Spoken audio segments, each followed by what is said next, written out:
Sobat Nugraini dari Pendidikan Kimia 2018. Di sini aku akan men-sharingkan ke kalian tentang materi kimia yang sangat dekat dengan kehidupan kita sehari-hari. Secara khusus, saya mengambil topik sampah rumah tangga atau yang biasa disebut dengan sampah domestik. Dimana saya yakin teman-teman semua sudah tidak asing lagi dengan sampah rumah tangga karena kegiatan kita sehari-hari itu menghasilkan sampah yang sampahnya itu biasa disebut dengan sampah rumah tangga atau sampah domestik. Nah, sampah rumah tangga itu dibagi menjadi dua. Yang pertama adalah sampah organik dan yang kedua adalah sampah anorganik. Yang pertama, sampah organik itu adalah sampah yang mengandung unsur karbon dan biasanya dapat diuraikan oleh mikroorganisme.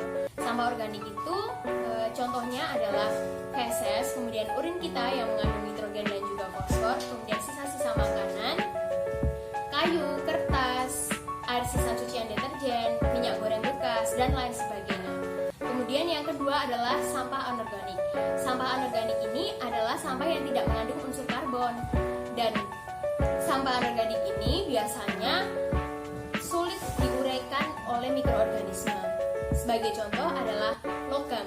Kemudian logam bekas perkakas kita dari aluminium, kemudian plastik-plastik bekas deterjen, pembungkus makanan, dan lain sebagainya. Nah, selanjutnya kita akan mempelajari tentang reaksi-reaksi kimia yang terjadi pada sampah-sampah rumah tangga itu sendiri. Yang pertama, sampah rumah tangga mempengaruhi pH air di perairan di sekitar rumah kita. Wah, kok bisa sih? Bisa dong. Sampah rumah tangga itu ketika kita buang ke perairan, sebagai contoh adalah air sisa cucian, kemudian minyak goreng bekas, dan lain sebagainya, pasti langsung dibuangnya itu ke saluran perairan atau yang biasa kita sebut dengan selokan kalau di rumah saya.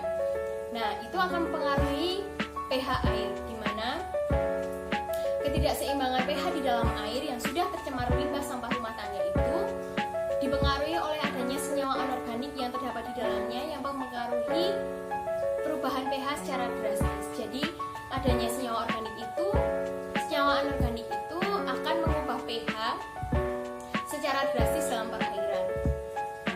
Nah, yang ditimbulkan adalah perairan tersebut akan berubah warna menjadi hitam pekat, kemudian memiliki bau yang tidak sedap. Seperti itu, teman-teman. Jadi ketika kita melihat selokan, kita akan menjumpai bahwa air selokan itu tercemar, padahal pH air biasanya itu adalah berkisar antara 6 sampai 8. Sedangkan air yang sudah tercemar limbah rumah tangga itu akan memiliki pH air sebesar 2, sehingga dapat disimpulkan bahwa pH air rumah tangga yang sudah tercemar itu tergolong asam. Seperti itu. Kemudian yang kedua, yang terjadi pada sampah-sampah organik itu dapat menyebabkan pemanasan global. Wah, kok bisa terjadi pemanasan global? Bisa dong, teman-teman. Ketika kita membuang sampah, seluruh sampah itu nanti ujung-ujungnya pasti akan berada di TPA, yaitu tempat pengumpulan akhir sampah. Di mana di TPA itu sendiri nanti sampah-sampah itu dibiarkan menumpuk seperti itu. Kemudian di situ semua sampah bergabung ya, teman-teman, dari mulai sampah organik, sampah anorganik, dan sampah-sampah lainnya. Nah, mereka akan membusuk bersama-sama, dan ketika mereka membusuk, mereka akan mengeluarkan gas yang bernama gas metan atau gas CH4, di mana gas metan itu sendiri merupakan salah satu gas rumah kaca yang menyebabkan terjadinya pemanasan global. Dan asal teman-teman tahu bahwa gas metan itu memiliki kekuatan merusak 20 kali lipat dibandingkan gas yang berbuang. Wah, sangat berbahaya ya, teman-teman. Parah sekali dampaknya dalam kehidupan kita sehari-hari. Dan selanjutnya saya juga menjumpai bahwa ibu-ibu rumah tangga di sekitar saya itu juga membakar sampah rumah tangga mereka. Nah, di mana pembakaran sampah itu akan menyebabkan terjadinya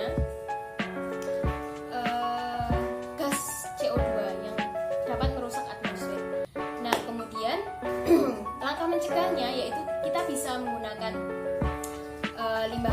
bak penampungan limbah sebelum kita membuangnya ke tempat sampah, dan sebelumnya kita juga bisa mengolah sampah tersebut menjadi pupuk kompos dan lain sebagainya. Nah, kita juga bisa menerapkan hidup minimalis. Kita bisa mengurangi